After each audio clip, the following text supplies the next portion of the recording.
Steve does it every time with those films. Great one. Before we begin, I do want to acknowledge some of our winners. You saw the films from the 15 before we took a break, and some of them are here with us. I would like to have them stand and receive some acknowledgement. We have Koshin from Canada, Michaela from Jamaica, and Sophia from the Republic of Georgia.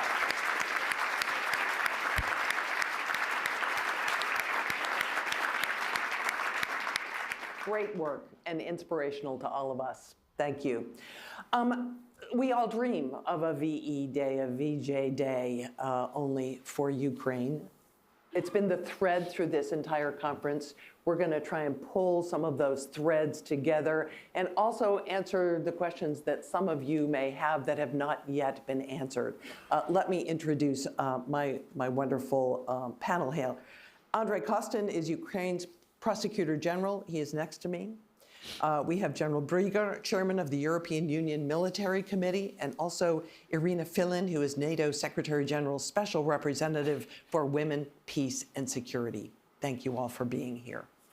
I think that we all understand the basics of what we'd like victory in Ukraine to look like. Restoring the territorial integrity of Ukraine, obviously a cessation of hostilities. But I would like to ask each of you, beyond that, what is your vision for victory in Ukraine? Let me start with you, Andrei. Thank you. You know, I think the outcome of this conference is our joint vision that Ukraine is the essential battlefield in a global struggle with authoritarian aggression. Russia must be defeated on the battlefield so that single Russian soldier will not remain on Ukrainian land. Russia must be defeated before courts and tribunals through the long arm of justice. And Russia must be defeated by reversing its attempts to destroy Ukraine and its people, which means rebuilding Ukraine stronger than ever while making sure that Russia is the one that pays compensation to all victims and survivors of this war. So victory, accountability, and reconstruction. These three aspects are interlinked to win in Ukraine and to change what all possible futures with Moscow. Andrei, thank you very much. General, what is your vision? Well, first of all, thank you for inviting me to this last but very important panel. On a more general view, I see full victory of Ukraine in the excess of the European Union membership. Being integrated in the European family and have the chance for its way to a prospering democratic society. Irina? When we talk about peace, we don't want a temporary peace, when we want a long-lasting and a sustainable peace. And the only way to achieve this is to include women. Not only in the fight, something that we see it's already happening in Ukraine, but in all the phases of the cycle of a war, and we want to see in peace. And this is happening inside the country, but also outside, in the way in which we, the international community, also deal with the support of Ukraine. It's important to integrate a gender perspective. And I want to mention this is not only in the armed forces, not on the battlefield, but when we want to support the reconstruction, for example, it is essential that we hear the needs of women and we bring women as part of this process before it's too late. And of course, the question is, how do we get to peace? You see in the United States an erosion of public support and political support. The latest aid package for Ukraine is held up in the current budgetary situation in the U.S. And I'm wondering, Andrei, how do you see rebuilding that support? How do we stop the erosion and rebuild public support? First of all, from the very first day of full-scale invasion, we were open, transparent, and we were vocal. We all remember that this full-scale invasion was named as unjustified. And this is important because it raises again the feeling to restore justice for all Ukrainians. And when war started to show more and more atrocities, not only to Ukrainians, but to all victims and survivors who suffer from this war. And I think that in order to achieve sustainable and long-lasting support, and which is very important, to receive support in time, we need to be united as much as it is possible. Because receiving support not in time or receiving support insufficient cost lives of Ukrainian servicemen and Ukrainian civilians. It make longer sufferings of those civilians who are under temporary occupation. And I think that if it's our joint vision, it's our joint value that freedom must prevail. We started with this message at the very beginning of this conference. We need all to admit and to say vocally that freedom will prevail. And we don't only need to be assisted or to be helped to win this war. Just win this war with Ukraine, and you will make the global world safer. General, can you talk for a bit about Europe's role here and whether it can fill the gap if the US indeed pulls back on its support? Yes, European Union has committed itself in supporting Ukraine to a maximum extent, and I can give you some numbers, but I think more important is that we are clear that this is a war of attrition, and that the sustainment of this support is essential for the success, for the end success of the Ukraine armed forces as a precondition for victory. Amongst the European chiefs of defense, I have the honor to preside.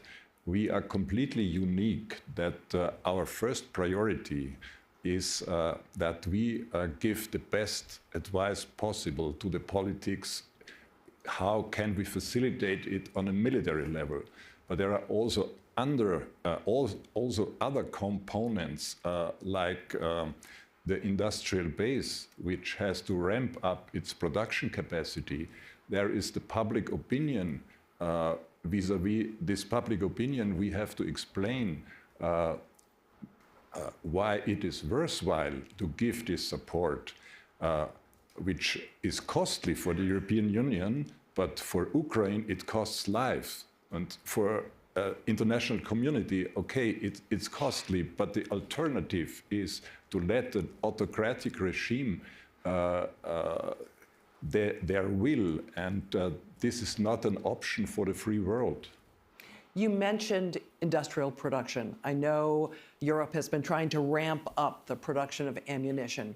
Is it doing enough? And I'd love to hear from you after that response, whether, Andre, it's fast enough. Amongst the military, it's never enough. We had a long period after the end of the Cold War with depletion of our stocks.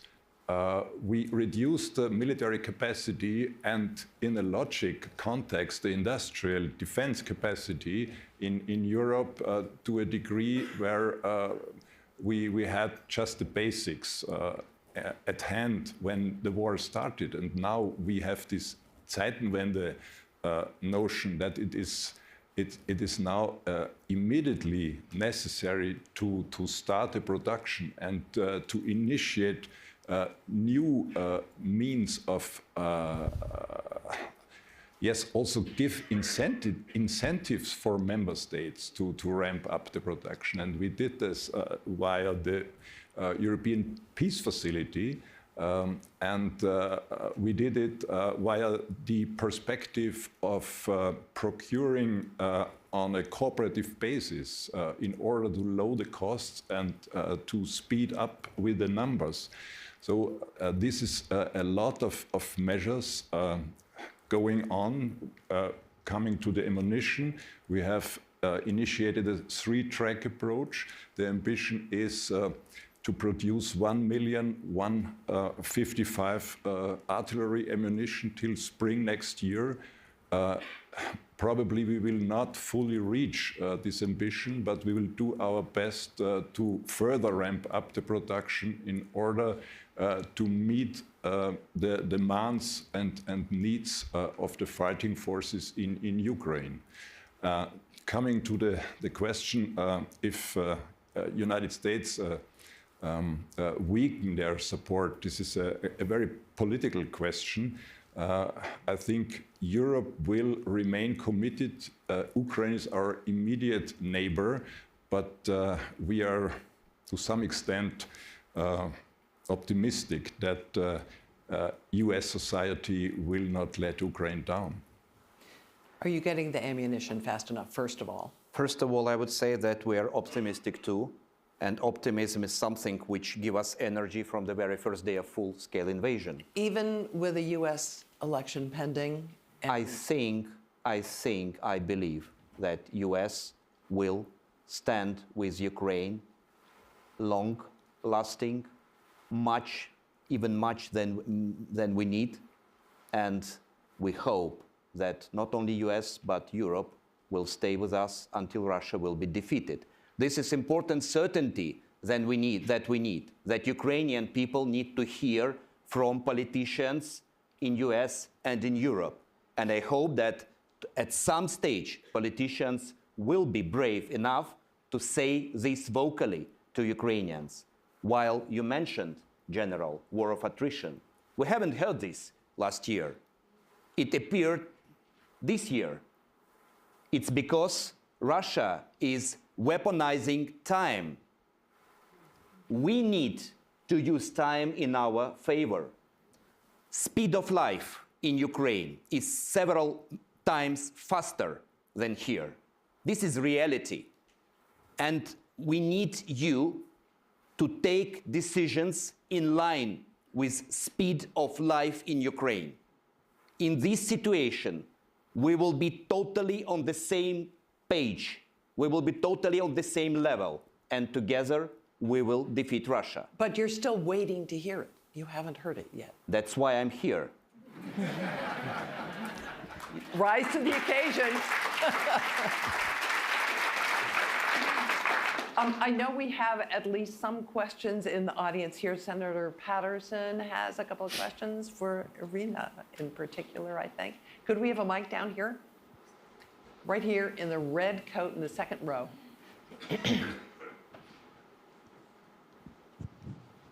So thank you. I'm Rebecca Patterson, a senator from Ontario.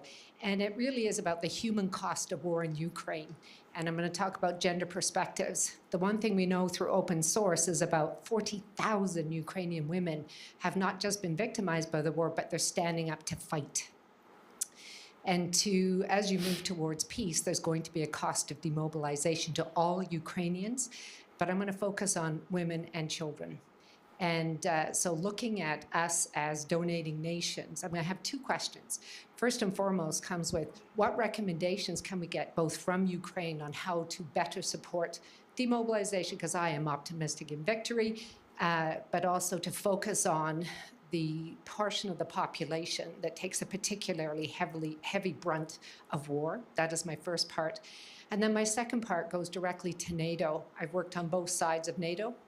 And looking at gender perspectives in policies that politicians are making, I'm finding I'm not quite seeing it yet. Can you give all nations a bit of recommendations on how we can better consider gender perspectives as we look at things like environment and cyber and all the different areas that we are challenged with?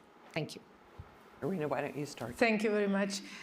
We all know that conflict and wars are highly gender. And the war of Russia against Ukraine is certainly one of the most gender we have seen in the past years. You mentioned correctly two dimensions, that it's the high number of women participating in the armed forces right now in Ukraine and the impact on women and children. Those are the two pillars of the agenda of women, peace and security based on Resolution 1325. the participation of women as an agent of change in a war, and the need to protect the most vulnerable because of the impact and the differentiated impact that war has. We at NATO, we are working closely with the armed forces and with Ukraine. I engage at different levels to better understand how we can support women in this moment, but also once peace will come. We have conducted a gender assessment needs in collaboration with the Ukrainian authorities to listen from women there and listen from the institution to understand what the different needs are, because this is still the problem. When we provide our support, we also, as NATO, providing non-lethal support, we are still gender blind despite the policies and the action plan. It's so difficult to move from these policies into action. When we provide medical kits or medicine, we don't think that on the other side, this might be a man or a woman. We provide a gender-blind kit. And this is where we have really to come and make this change, is to really sit and think, fine, and this is the question about the policy and what we can collectively do. We have really to sit and ask ourselves, to whom I'm sending this kit? What will this action, what is the impact, what is the final recipient? We are not all equal, and if we only for physical reason, biological reason, we have different needs. And this is very basic, but it comes from, as I mentioned, the medical, but it comes from the equipment. We are still about having the conversation about the lack of bulletproof vests for women in the armed force. Now this is changing. The first production is in place, but then for me, it was impossible to think that is not given for granted, and that's not the case, and not only in Ukraine. And this is where I want to stress. This is a common problem across allies. Women do not have the right uniform, and they don't have protected in the same way. The proof vests are very heavy, so if we as a woman carry the one that are done for men, we will have spine injuries. If they are not in the right way to light, we are not protected enough. So this requires investment because that's a very costly product. But if we want to have women and to defend our country, we need to be able to defend themselves, women themselves. So that's something that it's very important, and the gap is between the policy and the implementation, but it's a cultural gap. The problem is the challenge, the change of the mindset that we all have to still do collectively. Andre, do you want to weigh in? You know, thank you for the changing of the mindset, because we have also changed a lot of elements of our mindsets, and we not only change approaches, but we also develop new strategies, and I would say new approaches how to ensure that all victims and survivors suffer from this war will be properly cared by the government at large. I think it really changed approach of all law enforcement system. We started to change this approach to victim-centered, to the most vulnerable victims of this war, to the victims of conflict-related sexual violence crimes. I created a special unit in my office last September. We changed approach to victim-centered to avoid re-traumatization, to give full respect to victims and survivors of conflict-related sexual violence, of which women and children are most likely the victims. And we saw that this gave us proper result. We introduced even the principles of so-called Murad Code in the strategic documents of my office. So they are used now by all prosecutors and investigators. And then we saw that we start to receive more reports. We start to receive more information from victims and survivors. This is very important. And when I understand this, I start to understand that we need to extend such approach to all victims of this war.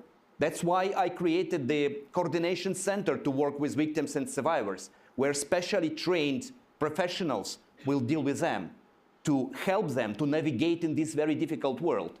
But once again, we are looking even wider, because it's not enough only to ensure or to offer elements of justice to victims of the war. It's important to ensure that they are properly cared in all other dimensions, medical, psychological, financial, even relocation of these people to the safer places. And with this, we coordinate these efforts with the other governmental institutions. And this is a state policy. And also, I want to mention, we all understand that every person in Ukraine is suffering. And as long as war is ongoing, the suffering is become more. And it's important for us to ensure that mental resilience and mental recovery of our people will be also ensured. And for that, we need substantial support from the global community. We need healthy people to live in peaceful Ukraine. And this support is very essential. I do want to ask you about the mindset of the Ukrainian people. They've got to be exhausted. Are they still in the fight 100%? You know, I've been asked one time if Ukrainians are still hope in victory. And I said that every morning when we stand up after difficult nights in some regions, after difficult news we receive, depending on many other aspects, we live every day between hope and belief. Because when we are stronger, we believe in our victory. We believe that we will be supported. If situation is a little bit more difficult, we hope. But every one of us believe in our victory. And the mindset of Ukrainian people is to defeat Russia. You know, last year, when Russia started to destroy our critical civil infrastructure, we thought that it will really cause the the transfer of Ukrainians to Europe. But we haven't faced big numbers. Ukrainians were so angry about such policy, such terrorist policy of Russia, that they resisted during this very difficult time. Of course, your support, humanitarian support, generators, anything we receive helped us to pass through. And approaching this new winter season, I see that Ukrainians are ready to resist and to fight. And this is important if they will receive the same signal, very bold signal from all of you, from all of our allies, that you are fighting with us, helping us to fight, providing us with all necessary means, not only to resist, but to achieve our victory. And these bold signals from politicians, from all our allies and partners and friends are very important. Please tell your politicians to be vocal and not only say that you stand with us, but that you will stand with us until Russia will defeat it. And you will help us in any means to reach this victory.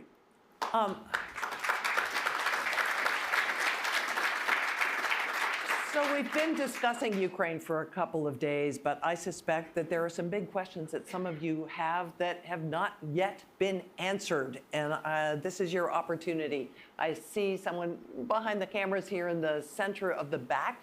Can we get a microphone to him? Please identify yourself. And for all of you, if you could keep your questions relatively crisp, we'd appreciate, because we'll get to more of them. I will try my best. My name is Matthias Gebauer, working for German magazine Der Spiegel. Mr. Kostin, a question not completely regarding our topic here today, but it's a big topic in Germany regarding the investigation who was behind the attacks on the Nord Stream 2 pipelines. There were reports 2 weeks ago, I'm sure you are aware of it, that Ukrainian but also Western intelligence services have the suspicion that a former commander of the Ukrainian special forces had a role in this, or at least Ukrainians gave this name to Western intelligence services. Could you tell us a little bit, are your services investigating if this Ukrainian commander had a role in this, and what are the details of this investigation? Thank you. First of all, I would ask maybe you to give more information, because we have only received information from media, and it's not enough to understand more. So I think that if we will receive any request and any information by official sources, of course, we will prepare our answer and we will comment on this. Because just information in media is not enough in our situation of gross propaganda and gross misinformation that could appear in any source. So, to be clear enough, if we will receive any request, we will start our action. The question was whether you were conducting an investigation. This was my answer. So we have no official information about anything. But are you investigating to try and get that information? If we will receive requests from the authorities of like Germany or from any other, we will respond in proper manner. Do we have here's another question right here. Microphone. Thank you. Ayman Mhanna from Samir Kassir Foundation, Lebanon. My question to NATO and the EU, and not that anyone would regret the Putin regime. Can the Putin regime survive a defeat in Ukraine? And are there any planning for the day after in Russia? General, you want to take that jump ball?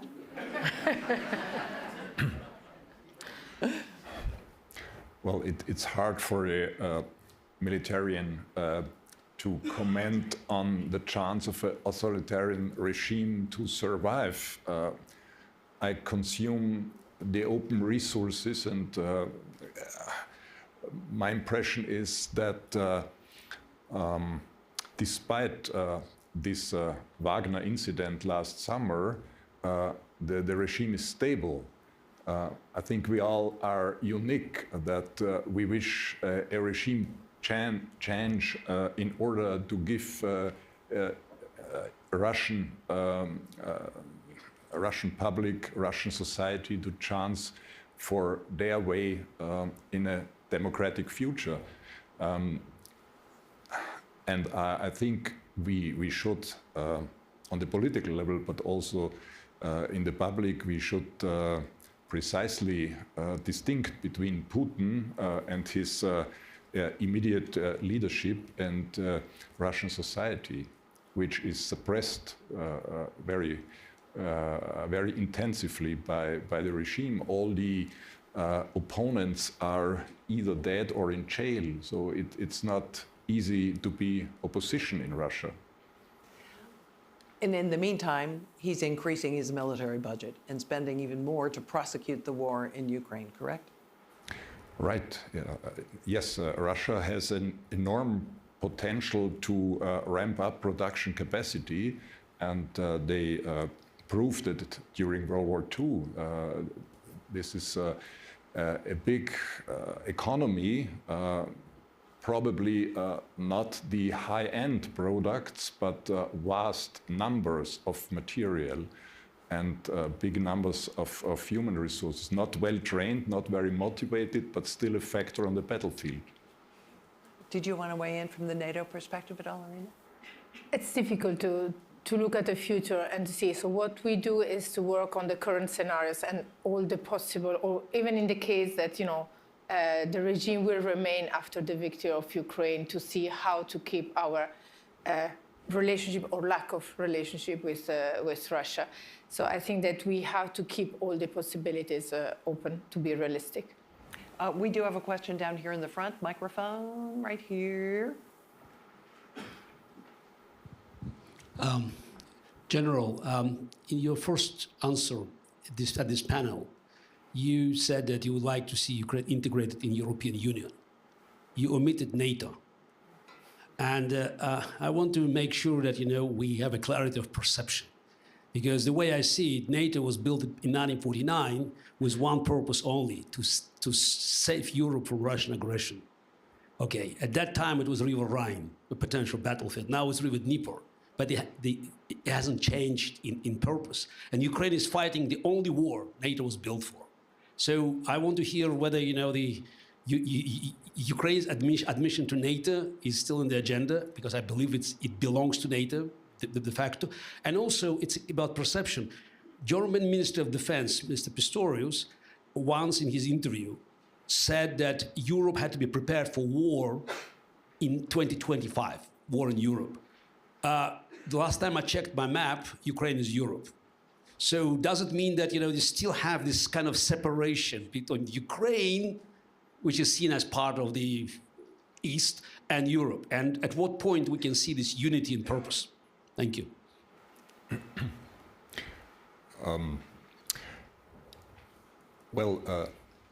As an European official, I have to say it's an autonomous decision of NATO whether to invite Ukraine to join the alliance.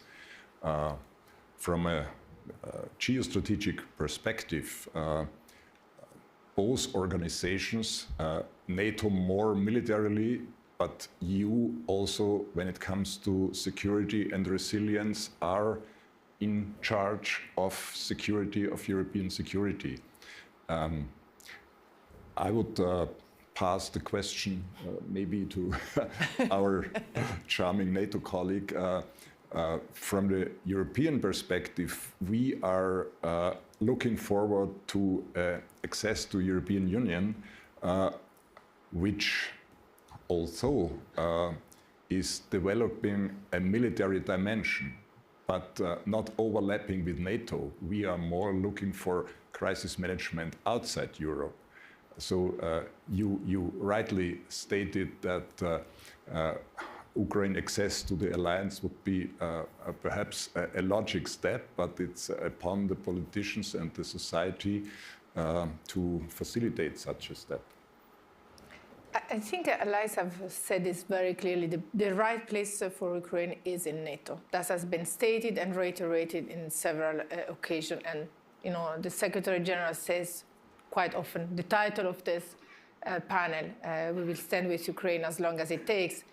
And I would like to add, until the victory, as it was pointed out correctly, that the sentence maybe can be complemented with this part. I think we have never been so close with Ukraine. And I was telling, before we came in, something that we are seeing and experiencing every day. In our relationship with partners, we conducted training to enhance the interoperability. And we have reached a point where it's not only NATO giving training and Ukrainian learning from NATO, but we have reached a point where it's a mutual exchange. We, as allies and as a NATO, are learning from the experiences and the skills and competencies developed by our Ukrainian partners. And what Andrei was referring to when it comes also to accountability and justice, I want to underline what the Ukrainians are doing. It is the first time that during a war, prosecutors there are prosecution of conflict-related sexual violence. This has normally happened, if you look at the Balkans, after the war has ended, maybe after decades, and there are still in the Balkans the process ongoing. This is unique, and this is it will be a lessons learned and a case studies for all of us. So there is no question that an invitation will be addressed. It is then up to allies to decide when and when the conditions will be met.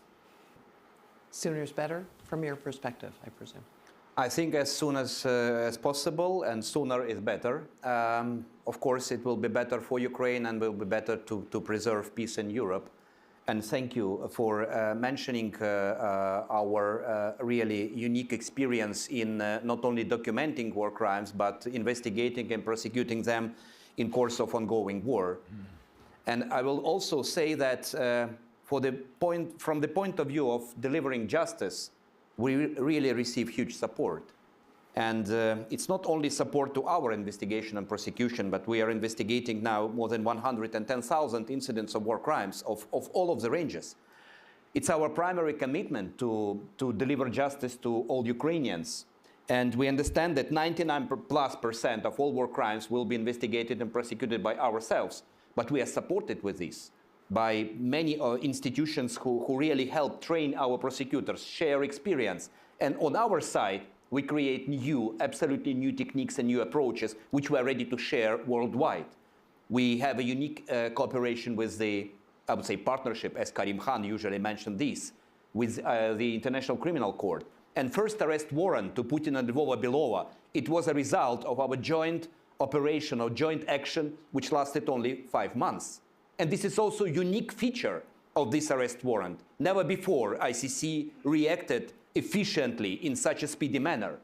And moreover, our partnership with the ICC is also a unique feature because the International Criminal Court, by its nature, is a complementary mechanism. So it's intervene when national authorities are unwilling or unable to prosecute by themselves. We are willing and we are able, but we have no jurisdiction, for instance, against or over acting president, because they have personal immunity in any national system.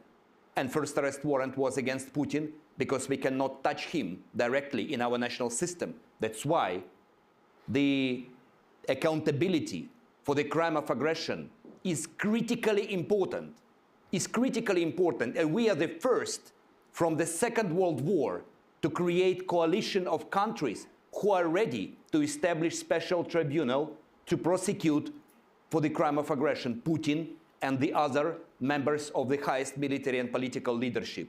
First, after Second World War. We need to fill in this gap in accountability because aggression, crime of aggression, is a leadership crime. Crime of aggression caused all other 110,000 incidents of war crimes. Killed people, wounded, raped, tortured. We need to put an end to this practice. And accountability, once again, is deterrence. We need to show to the other potential aggressors that we, as civilized world, are together in order to prosecute those who will try to commit aggressive acts. We have a couple of questions, I think, back here. There are two of you side by side.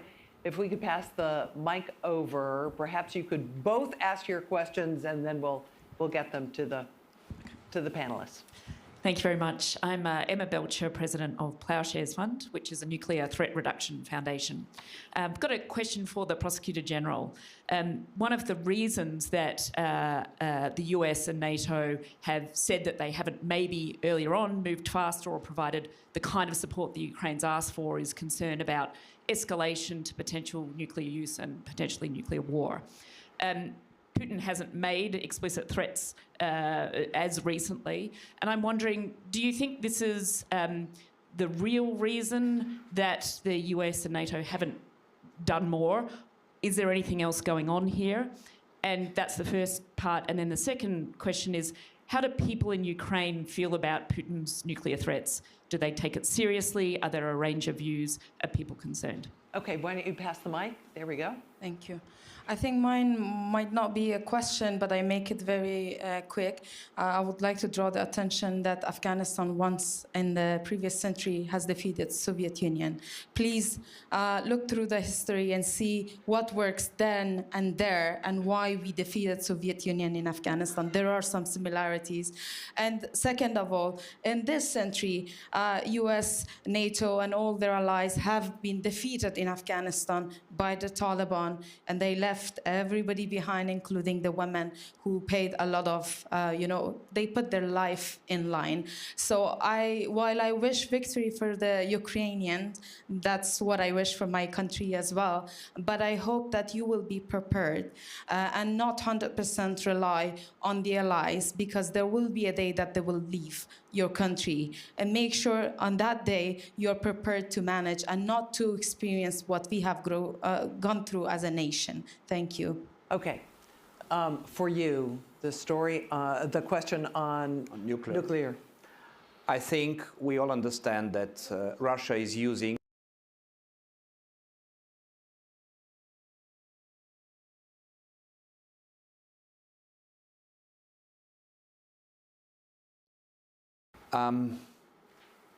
of course, people are discussing these issues, but I don't think that Ukrainians are afraid of it. We understand that this is blackmailing. We're not running out of our country.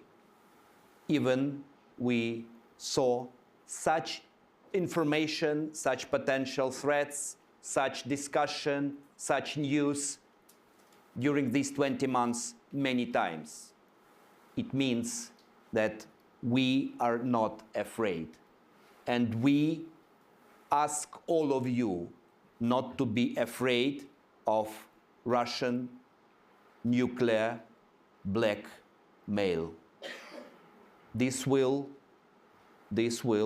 make us stronger, because if they feel that the others are afraid, this will lead to a situation that they will be over you. They will threaten you and you will try to compromise them. Are you ready to compromise killers, rapers? Think about it.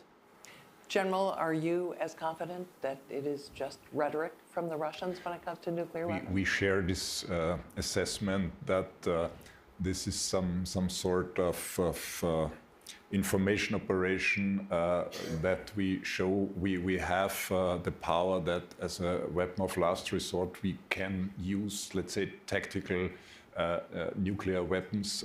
We deem it not very likely, so I would basically go with the Prosecutor General. I also want to follow up on the question about Afghanistan and the statement that be prepared, the Allies are going to leave. Is that going to happen in Ukraine? In my perspective, not. There are maybe some similarities, but the start of the intervention in Afghanistan was a complete different situation. It came from 9/11 and the search for Osama bin Laden. Then it evolved to be a long-lasting conflict with all this tribal situation in Afghanistan.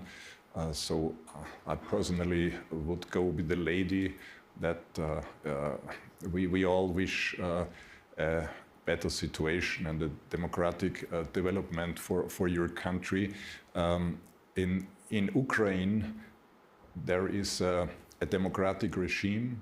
There is a sovereign nation defending their freedom, and I'm really in line with those who say the West stand with Ukraine in order to give all the preconditions to have the success. When it takes one more longer, then we have to be patient, but we have to be strong. And what about, Irina, the comment about women, how women fared in Afghanistan, how they may fare in Ukraine?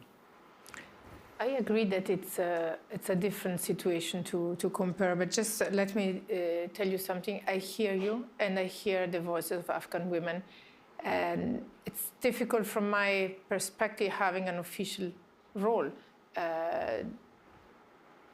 to say more than that. NATO operates under a mandate, NATO withdrew from Afghanistan, and I know that it's very challenging and difficult for you to hear that, and believe me, it's difficult for me to tell this. But as a NATO official, this is the situation, but I think there are different ways for women to come together and try to continue the fight on that. But I agree that this is different. This is not living in the same way, because we are not, for NATO, we are not present on the territory. So we were there with some missions, which is not the case here. We operate in a partnership agreement, and we are continuing the relationship we had before in different ways. So on that perspective, it is different. Then I understand you can live even without being present with your boots on the ground. That I understand. We have another couple of questions down here in the front. Where's the microphone? We have the former president of Estonia with his hand up in the front row.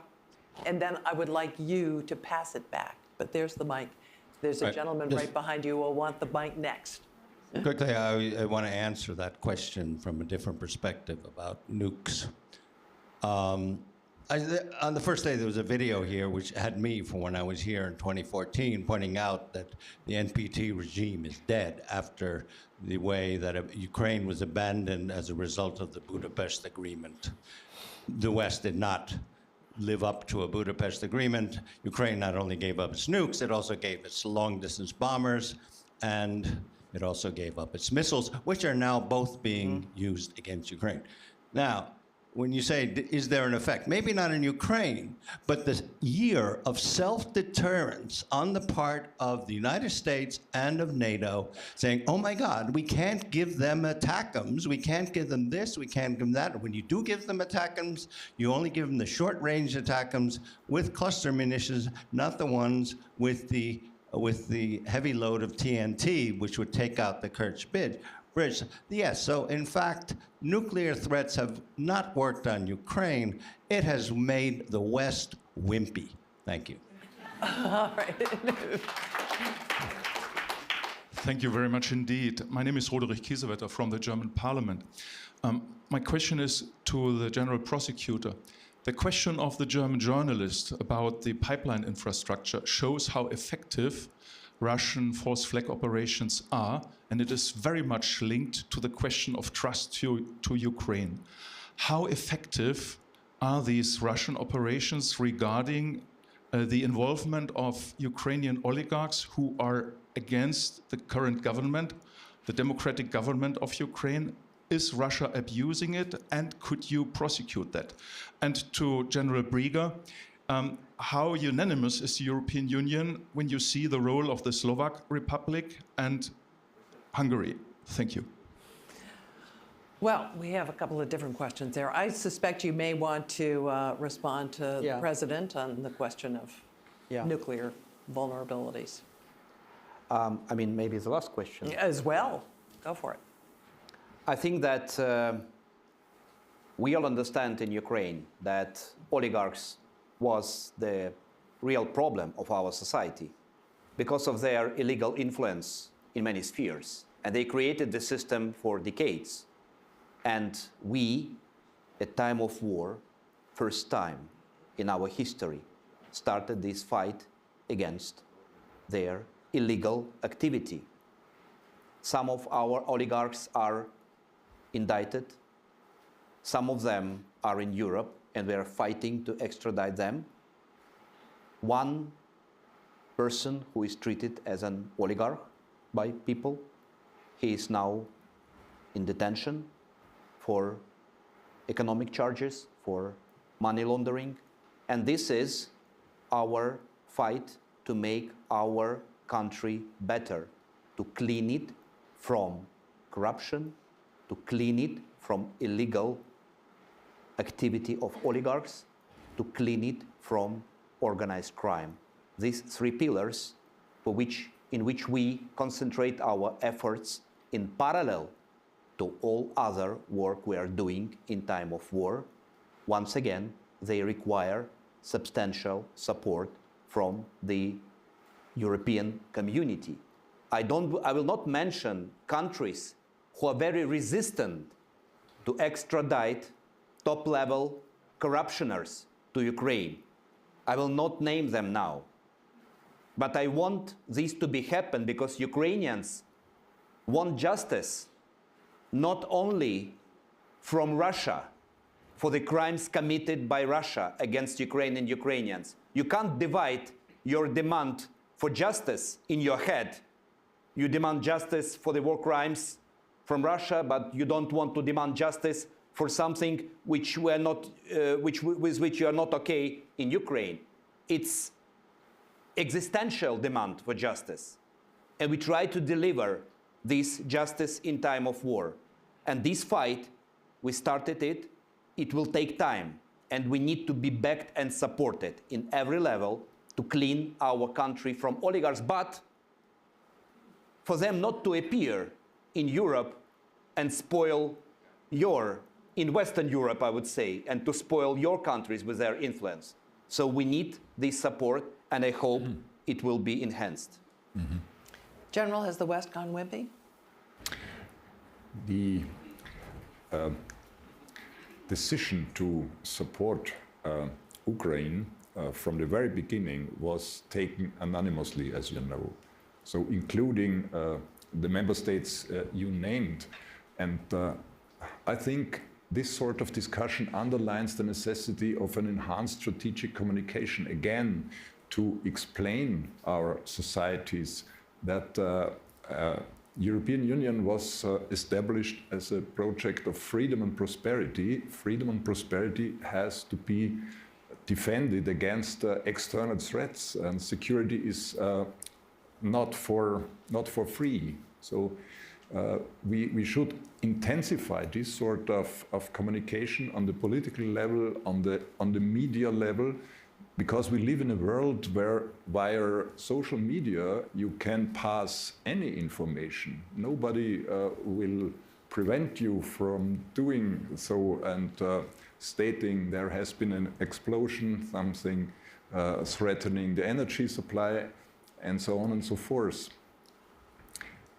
So I'm not a politician, but what I expect from European member states from a military perspective, that the obligations we gave and we committed to are valid for the future and are well preserved in order to reach our common goal, the success of Ukraine in this war. I know we have some other questions. Here's a hand up back here. Where is the microphone? Thank you. My name is Vincent Chow. I, of course, Foreign Policy Advisor to the governing DPP in Taiwan. My question is for General Berger, and two questions, well, and very fast. First one is that we've been exploring basically over the past year, but particularly over the past 3 days, the juxtaposition between victory in Ukraine and peace and security in the Pacific region. Do you personally view success in Ukraine, for Ukraine, as correlated to peace and security in the Indo-Pacific region and Taiwan Strait in particular, first? Second is that how do you respond to critics from the United States that say that the U.S. is stretched thin, that its focus on Indo-Pacific has made it difficult to continue to focus in Europe? And is the European Union prepared to do much, much more in Ukraine, particularly given domestic considerations in the United States? Thank you. To my opinion, winning the war in Ukraine and all these strategic aspects are interconnected internationally. So you cannot divide between security in Europe from influences to Indo-Pacific. This is all interconnected. So I deem success in Europe in defending the freedom of a sovereign country is also a contribution to peace in your region. And the fact you mentioned in the second part of your question that the US is more reorienting its geostrategic interest to the Indo-Pacific. This has not started with the Ukraine war. This is a long-lasting process following US global interests. On the other hand, United States are intensively supporting Ukraine in its war against this unprecedented aggression. So to balance all these aspects, these are the critical questions our politicians have to solve and have to find the right priorities. And I'm convinced they are trying to do this in a proper way for the sake of the security of the world. So Taiwan is obviously not the only distraction. The Israel-Hamas conflict is taking a lot of energy and has knocked Ukraine off of the front pages in much of the world. Do you feel that acutely? Do you think it's impacting support for Ukraine? Once again, it's about time. Because to ensure our victory over the Russia sooner than later could prevent many other conflicts which start to appear. So I totally agree with General, these issues are interlinked. And if at the moment only Ukraine is fighting on the battlefield with Russia, we need to ensure that our victory will be the fact sooner than later, and to ensure that those who commit this aggression would be accountable. These are two elements which could prevent new wars and conflicts. And if we lose time waiting for support, then you will see new conflicts in the other parts of the world. We understand this. When it comes to financial support, in the United States Congress, at least, there is more full-throated support for aid to Israel than there is to Ukraine right now, however. We understand how much we need to run the country in addition to military support. Our partners in US, our partners in Brussels understand this either. So I hope that the civilized world will have enough resources to help us to win our war started by Russia. But once again, it's important to take decisions now, because if you will take them later, and if more wars and conflicts will be started, you will pay more. We will all pay more. It's better to pay now less than later pay more. We are almost out of time here, and I did promise you the last word.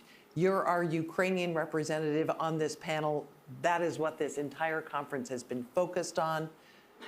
Inspire us, motivate us, propel us out of this room with purpose. I think that I will say something which I have already said during this panel, and thank you for all of you for your words and acts of support. First of all, politicians in time of war should be brave.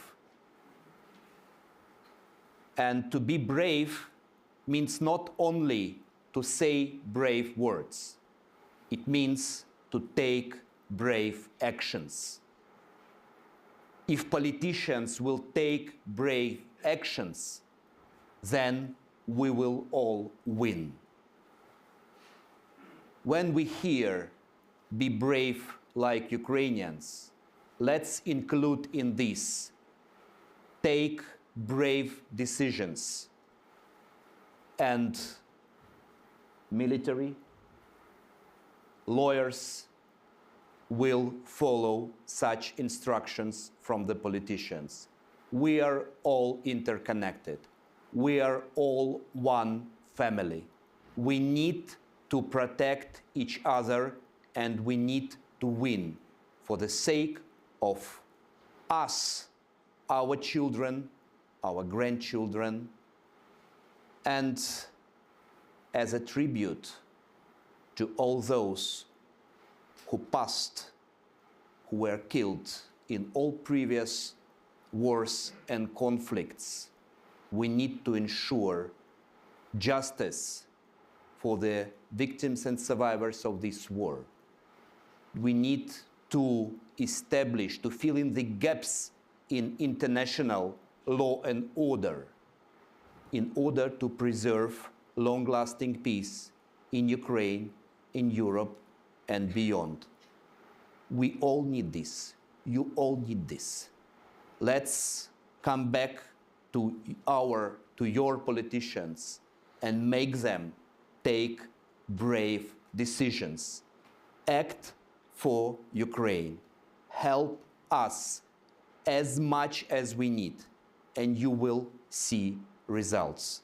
Result will be our joint victory. Thank you.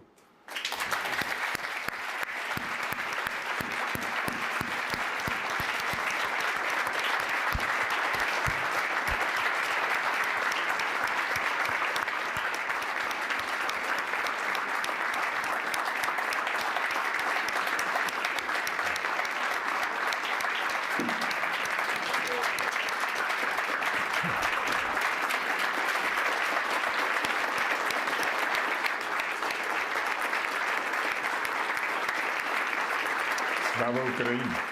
Героям слава! Thank you to our wonderful panel. And now I know Peter has a few closing words for us.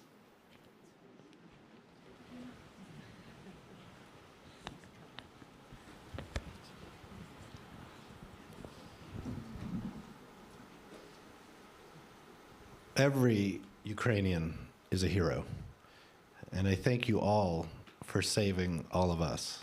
Thank you. I want to thank a few people, my board of directors, my team, Madam President, my team, and I want to thank all of you who've traveled here, who've spoken, and who've really given us a sense of moral clarity going forward. I also want to thank my filmmaker, Steve Markle, who set the tone through us the entire weekend.